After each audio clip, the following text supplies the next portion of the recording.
Among the cross-dressers in Nigeria, here is the hottest, sexy and most talked about Slim Bullet of Port-Harcourt.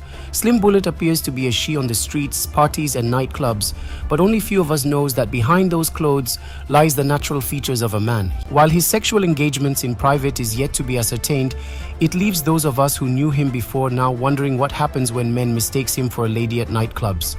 Only a drunk would go home with a man in a woman's clothing. But no, these are sane men as none had ever cried out. Emmanuel, a young man in his early 20s, was already living a good life until the evil society happened to him. It wasn't the making of any man, but his. He started as someone that enjoyed lavishing funds on frivolities and randomly imitating how a woman walks, speaks, sits, and even smiles. His close friends never concerned themselves with his actions as they considered it a mere cruise. His family members paid little or no attention to the feminine character he was exhibiting around them. Of course, it never mattered as he was only girlish when speaking to family and friends. The cost of living had risen and Emmanuel could no longer keep up with the lifestyle of luxury he had pursued over the years. He was gradually becoming indebted and wasn't going to let people around him to see how broke he had become. He is baller, such status must be maintained either by hook or crook. Life was dealing with him, and only one person among his rich friends would be able to assist him with a reasonable amount of money that could sustain him for a while. However, he hasn't been in good terms with Charles. Thus, was in doubt Charles was going to help him. But then, there's no harm in trying. Leveraging on their long-standing relationship, he unenthusiastically went to his friend Charles to ask for assistance. With a humble and pity look, he explained to Charles how difficult things had become for him. He was never going to pretend around Charles as he was not one to live in pretense. Patiently, Charles listened to everything he had got to say before asking him what he had done with all the money he made over the years, while throwing their friendship under the bus. Asking such a rhetorical question would only make him panic, but he had to keep calm, though he wasn't comfortable. Charles went further to remind him how he was pleading that he should have savings, that the rainy days were knocking. Emmanuel never listened but believed his pocket would never run dry. He spent copious time reminding him how he was enjoying life just a few months ago. Charles asked Emma to recall when he berated him for asking him to make meaningful investments. He knew Emmanuel wasn't finding his long sermon funny, but had to swallow everything because he was in dire need. Charles wasn't lying though. Emmanuel just wasn't in the mood to listen to such a sermon. If he needed a counselor, he knew where to find one. At least not Charles, who he thinks was just priding himself as the yardstick for prudent management of funds. Find me small thing. Make I just take set up pass for myself. You say me you can call long stories. Of course, he wasn't there for long stories. Charles should just give him money so he could be on his way. Charles was skeptic of what he intended to use the money for and insisted that giving him the money wasn't the problem, but the fact that Emmanuel was going to lavish the money on irrelevances. He pretended to be listening while looking away and thinking of what he would do next if Charles refuses to help him. He wasn't ready to worship him for some sort of assistance. Despite being broke, he still got his pride intact. He may have lost everything, but not his pride. Well, to him it is not pride, but his standard. Charles told him he would help him with any amount he wants to start up a business, and he would have to point at that business to him before he would give him the money. That got Emma pissed. He kept staring at Charles, who didn't show any concern, but continued with his sermon while maintaining that he would only help if Emmanuel would come up with a business proposal. Emmanuel felt embarrassed by a boy he should have been feeding ordinarily, if he had been on his good old times. He had enough of the unnecessary sermon for what he considers a paltry sum. He opened up and told Charles he had had enough of the sermon since he wasn't going to help him. There was absolutely no need listening any further. He stood up, hoping Charles was going to blink an eye, but he never did.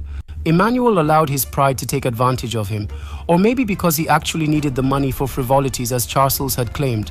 His head was devoid of his next line of action as he walked home more frustrated and confused than he was before going to see his good friend Charles. Lost in his own thoughts, he had to figure out a way to get out of his predicament. While on a random thought, he recalled an encounter he had on his way to see Charles. An encounter with one Mr. Frank.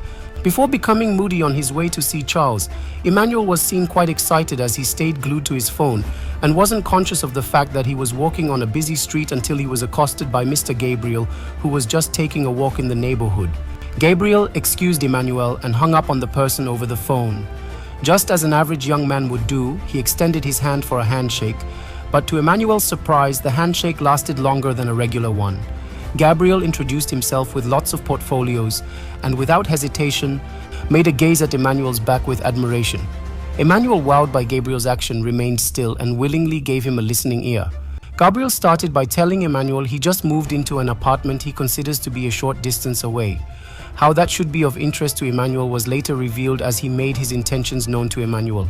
He told Emmanuel how much he admires his kind of young men and would pay any amount as long as he make use of his God's given feminine backside. Emmanuel will never believe a man would ever say those words to him. Not Emmanuel with a backside that is as flat as a CD plate. Gabriel drew closer as Emmanuel couldn't wrap his head around what he was seeing and hearing. He would further explain himself with emphasis on his financial capacity. Gabriel didn't have the leeway to start explaining himself to Emmanuel. He gave him his complimentary card and asked Emmanuel to call him whenever he was ready to live well with affluence. He assured Emmanuel he had got a lot to make Emmanuel one of the biggest boys in the city. He kept gazing at Emmanuel as he continued his walk, while Emmanuel remained entrapped in the echoes of short experience. He would continue his journey with the thought of what Gabriel had said to him.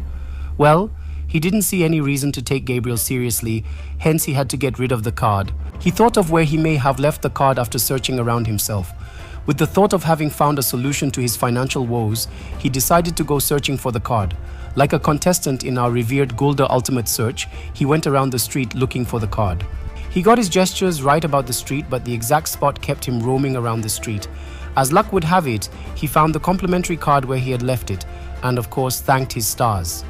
Without a second thought, he desperately picked up his phone and started dialing Gabriel's line. His first attempt was met with glitches, but that wasn't going to discourage him. Not now that he thinks the slippers at his back could be a pathway to riches, and maybe return to Charles and tell him he made it without his support. He dialed the number until he was able to get Gabriel on the line. Upon receiving Gabriel's invitation, he showed up at his gate, well dressed like someone ready for a party. Nevertheless, it takes an uncommon level of courage and hopelessness for one to embark on such journey. Having made up his mind, he looked around, made the cross sign and proceeded. On entering Gabriel's house, he met Gabriel waiting, and this time he went for a handshake, but was surprisingly greeted with a hug, and as he was about to take the seat Gabriel had offered him, his ass was spanked by his host. Honestly, it is unusual to receive such gestures from his gender. Gabriel's approach may be new to Emmanuel, but it is a common gesture for every young man that comes in and leaves Gabriel's house on a daily basis. Within the few weeks Gabriel moved into the neighborhood, he had played host to countless young men, with most of them having same physique like Emma. He stressed on the reason for inviting Emmanuel. To Gabriel, his intentions were genuine and without harm. He made it seem like Emmanuel had refused to get himself updated with an easy and fast means of making more money like most of the young men within the neighborhood. Gabriel told Emmanuel he was going to make instant transfer of 3 million naira, which he did without any delay.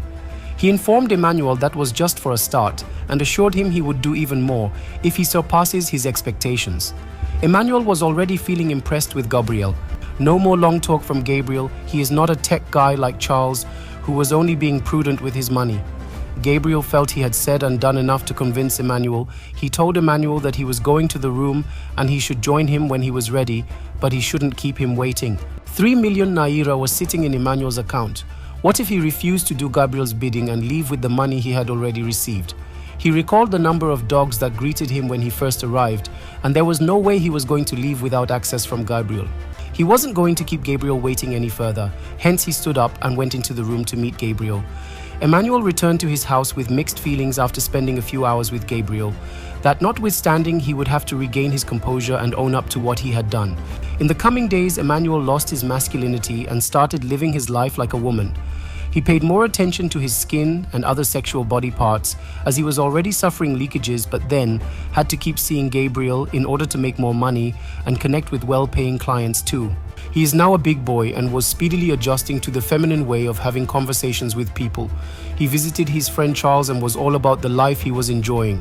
Charles didn't bother about the riches of his friend, but keenly watched his friend make gestures akin to the female gender. Emmanuel had lost every shame and taken pride in the person he had become over a short period of time. His friend only gazed at him all through their conversation and didn't utter a word as he was dumbfounded. Today, the society is considering Emmanuel as a celebrity and one of the most sorted for. He occasionally goes live across his social media handles, gathers a lot of streamers across the country, and most times he gets gifted by his fans and admirers. Slim Bullet of Port-Harcourt, a name coined for him by those who have had an encounter with him, always maintaining beauty like never before. Admired by those who considers him sexually attractive, exalted by a lost society and millions of followers. Shamelessly and without fear of being berated, he boldly walks the streets of Port-Harcourt. He is a member of the society and much attention is given to his likes, while Gabriel keeps exploring.